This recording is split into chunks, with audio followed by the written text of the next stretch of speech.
नमस्कार, मैं हूं अमित और आप देख रहे हैं हमारे साथ इंडिया डायलॉग। मुद्दा आपका।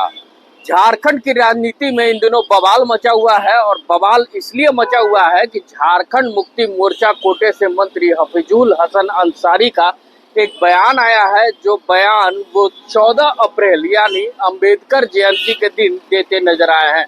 किसी मीडिया में वो बयान देते नजर आए और साफ तौर पे उसके बाद जब उनसे पूछा गया तो वो बयान को सीधे पलटते नजर आए हैं। इसी को लेकर भारतीय जनता पार्टी ने आज आक्रोश महाप्रदर्शन निकाला और आक्रोश महाप्रदर्शन के द्वारा वो राज्यपाल से मिलने गए और राज्यपाल से मिलकर मंत्री पद के इस्तीफे की मांग भी करते नजर आए हैं। तो सबसे पहले हम आपको सुनाना चाहते हैं कि हफीजुल हसन अंसारी का ये बयान क्या कुछ कह रहा है और मंत्री किस हिसाब से बयान देते नजर आ रहे हैं। पहले वो आप सुनिए।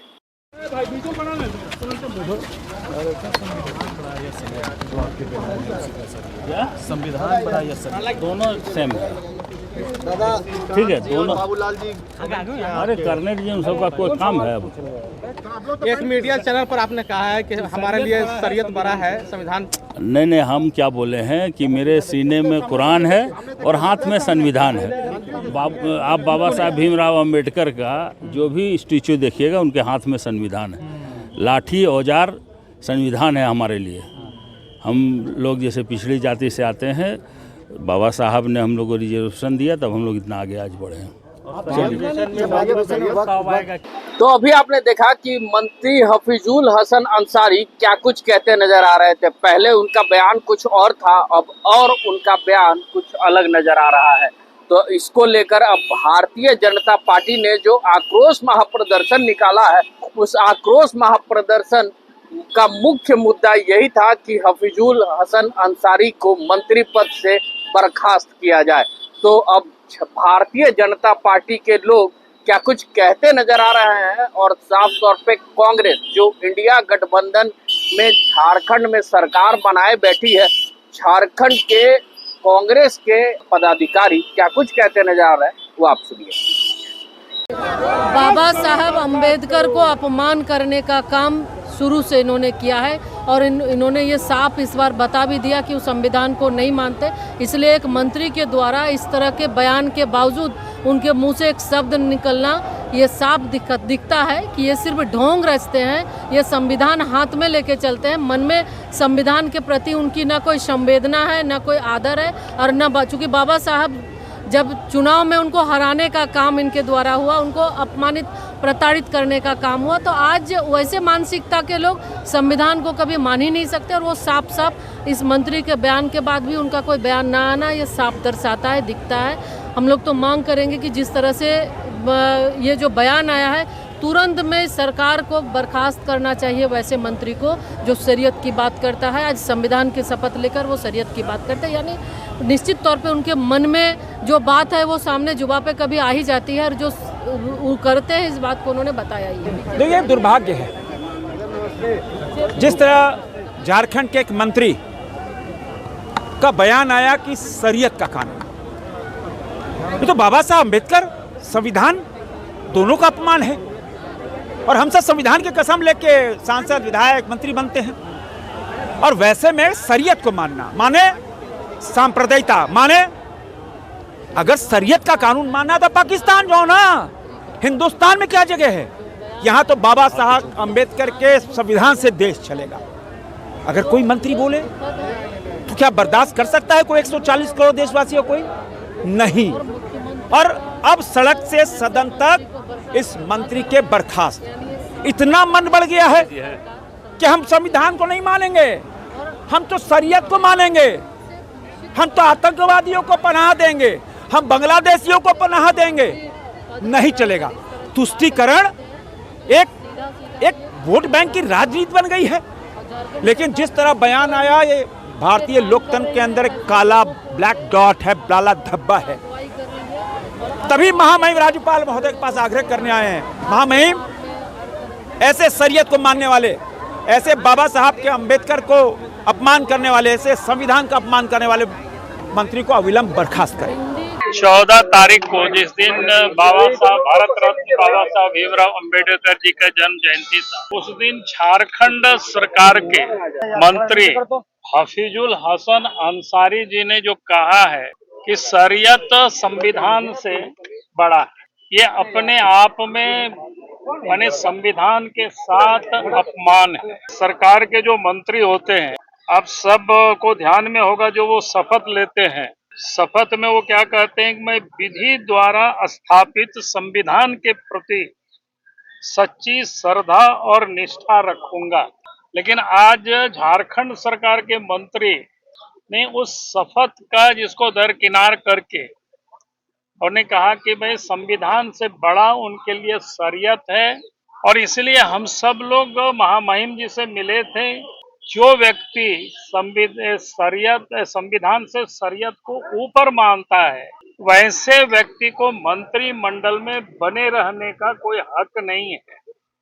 और इसलिए महामहिम से हम सब ने मांग की है कि वो मुख्यमंत्री को निर्देशित करें और उनको मंत्रिमंडल से बर्खास्त करें, क्योंकि ये उनकी कोई जुबान फिसला ऐसा नहीं है।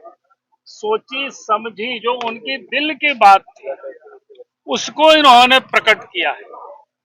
उन्होंने कहा भी है कि कुरान हमारे दिल में रहता है और शरीयत के अनुसार यानी संविधान को वो नहीं मानते हैं, ये उसका मुंह से प्रकट हुआ।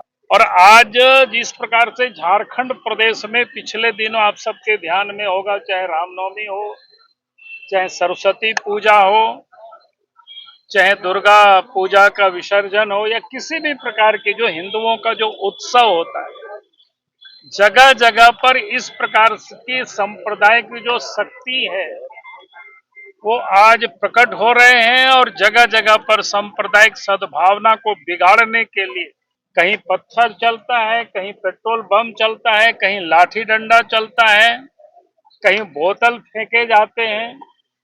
तो ऐसी सरकार में जब मंत्री बैठे रहते हैं तो ऐसे जो सांप्रदायिक ताकतें हैं उनका मनोबल बढ़ता है। इसलिए आज आवश्यकता है सरकार को मंत्रिमंडल से बर्खास्त करे। आज इसी मांग को लेकर के जिला स्कूल से लेकर के यहाँ तक हम सब ने रोष मार्च किया, राजभवन में राज्यपाल से हम लोग मिले हैं। और ये कार्यक्रम यहीं सीमित नहीं होगी, ये शुरुआत है। झारखंड के संपूर्ण झारखंड में ये कार्यक्रम चलेगा और सरकार को हम लोग विवश करेंगे ताकि उनको मंत्रिमंडल से हटा दें।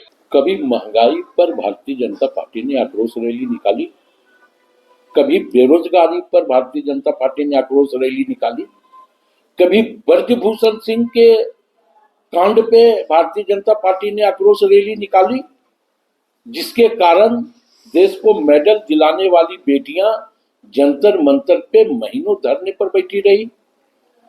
कभी हाथरस और कठुआ की घटना पर भारतीय जनता पार्टी ने आक्रोश रैली निकाली।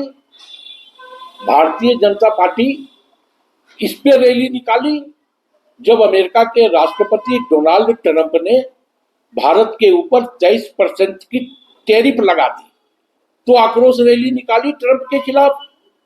जब हाथों में बेड़ियां और पैरों में जंजीरें बांध करके हिंदुस्तान के नागरिक को डोनाल्ड ट्रंप ने हिंदुस्तान की सरजमी पे पटक दिया, तब पूरी भारतीय जनता पार्टी ने आक्रोश रैली निकाली? नहीं निकाली। 50 रुपए सिलेंडर में बढ़ोतरी हो गई, आक्रोश रैली निकाली भारतीय जनता पार्टी ने? क्योंकि इन्हें वोट बैंक साधना है, हिंदू और मुसलमान करना है। क्योंकि अब ये समझ गए कि इस राज्य में हमारे लिए सारा मुद्दा गौण हो चुका है। महागठबंधन की सरकार तमाम मुद्दों पर काम कर रही है, तो अब इनके पास कुछ बचा नहीं, तो फिर से ये धार्मिक उन्माद फैलाने का काम कर रहे हैं। अब फिर से ये हिंदू मुसलमान कर रहे हैं। आप समझिए कि देश के प्रधानमंत्री यह भाषण दे रहे हैं कि सभी मुसलमान पंचर बनाने वाले हैं। मिसाइल मैन कौन था ये प्रधानमंत्री को पता नहीं है। तो हमें यह लगता है कि जब हिंदू मुसलमान पर ही भारतीय जनता पार्टी की राजनीति टिकी हुई है, तो इसी प्रकार का आक्रोश रैली निकालेंगे। लेकिन जनता सबक इस राज्य में उनको दे चुकी है, लोकसभा में भी और विधानसभा में भी, और आने वाले दिनों में जनता फिर इन्हें सबक दे देगी। क्या लगता है कि मंत्री जी का जो बयान था कि सबसे पहले उनके लिए शरीयत होगा, उसके बाद संविधान होगा, तो क्या भारत देश में संविधान को बाद में लागू किया जाए, शरीयत को पहले लागू किया जाए? इस बयान का माननीय मंत्री ने खुद खंडन भी कर दिया, उन्होंने ये कह भी दिया है, और हमें लगता है कि अब बेवजह अब इसे तुल दिया जा रहा है, और इस बयान का कोई तुल देने की आवश्यकता नहीं है। तमाम लोग इस बात को जानते हैं कि हिंदुस्तान संविधान से चलेगा, हिंदुस्तान के लिए संविधान सर्वोपरि है। आस्था और सम्मान ये अलग बातें हो सकती है, हम सम्मान का जहां संविधान का सम्मान करते हैं वही लोग अपनी अपनी धर्म के ऊपर उनकी आस्था रहती है, तो स्वाभाविक तौर पे अब ये सारी बातें खत्म हो गया है। तो अभी आपने देखा कि मंत्री हफीजुल हसन अंसारी के बयान पर कैसे भारतीय जनता पार्टी आक्रोशित नजर आ रही है। वहीं अगर बात कर लें कांग्रेस की, तो कांग्रेस साफ तौर पे केंद्र सरकार पे ठिकरा फोड़ रही है कि केंद्र सरकार सबसे ज्यादा संविधान का हनन करते नजर आई, तो भारतीय जनता पार्टी ने आक्रोश रैली क्यों नहीं निकाली। तो ऐसे में अब देखना होगा कि भारतीय जनता पार्टी के इस आक्रोश रैली से और राज्यपाल से मुलाकात करने के बाद, ज्ञापन सौंपने के बाद राजभवन से क्या कुछ निष्कर्ष निकल के आता है, मंत्री पद से हफीजुल हसन अंसारी को इस्तीफा देना पड़ेगा या नहीं देना पड़ेगा, ये देखने वाली बात होगी। ऐसे ही तमाम खबरों के साथ जुड़े रहने के लिए हमारे चैनल को लाइक एंड सब्सक्राइब जरूर करें। अमित कुमार, इंडिया डायलॉग, मुद्दा आपका।